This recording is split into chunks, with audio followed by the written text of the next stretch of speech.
to day 18 of Camp Corona, a virtual, imaginary vacation land. Today, as always, we have 5 activities for you.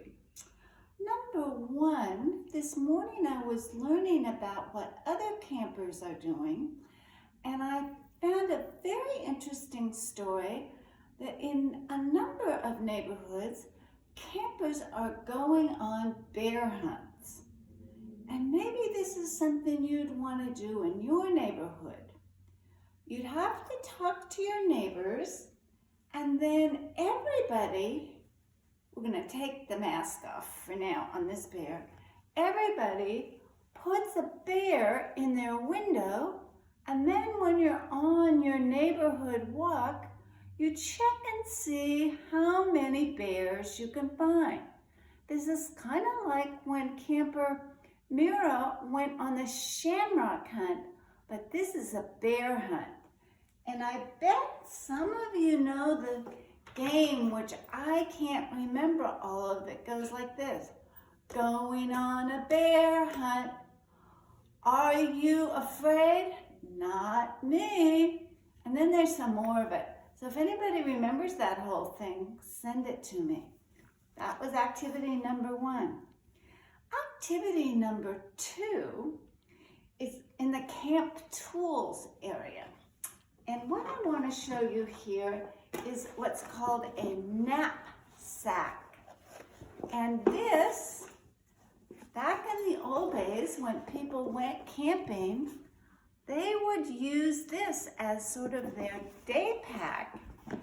It is usually made like this one is of canvas or sometimes of leather, and it has a strap for you to carry it with. And the funny thing about this knapsack that I learned is knap comes from a German word that means food.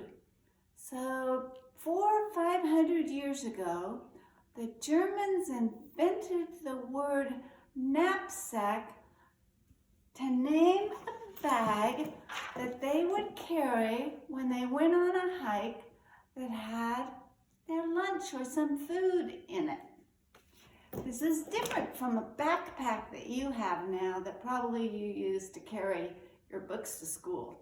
This is a knapsack, not a nap like this, K-N-A-P, sack.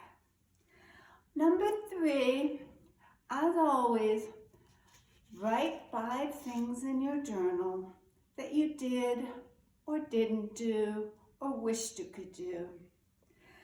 Number 4, in our Camp Food series, we have another treat for you using a real camp basic, and that is peanut butter. Now, what I've done here today is I have cut an apple in half to get the biggest, roundest, thinnest slices, and then I'm going to spread this with peanut butter. Make it like that. A delicious snack. Now, you can probably get at least 4 apple cookies out of an apple. So I suggest you try that because it's pretty delicious and good camp food.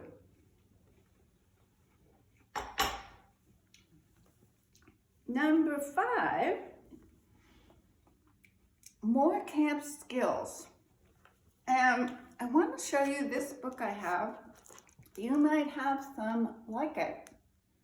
It's a very important thing when you go camping to be able to recognize the plants and trees and birds that are out there with you while you're camping.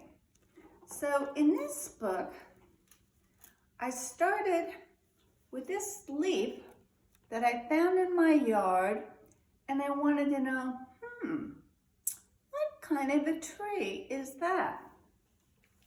So the book has different sections, but some of them are all about the different kinds of leaves. So this is what's called a lobed leaf. It has these different parts that almost look like little leaves attached to it. And when I looked through the book, I discovered, oh, this is a white mulberry tree leaf. So if you have on your walk leaves that you find, you can bring them home and figure out what kind of plants they're from. Now, today we have communications from 2 of our campers. I'm happy to report that we have from Camper Marlowe a great project that her preschool gave her where they were studying famous artists. And Camper Marlowe was studying Michelangelo, the famous painter who painted a beautiful chapel ceiling called the Sistine Chapel. And here is Camper Marlowe painting on a ceiling herself. And I think that's a great project for you. And then we have one additional video for you today, which will be part 2, which is a great project that Camper Mira did on the sidewalks around her house to communicate springtime to her neighbors. So look for that as part 2. As always, send me your ideas. Let me know what you've been doing. Happy camping!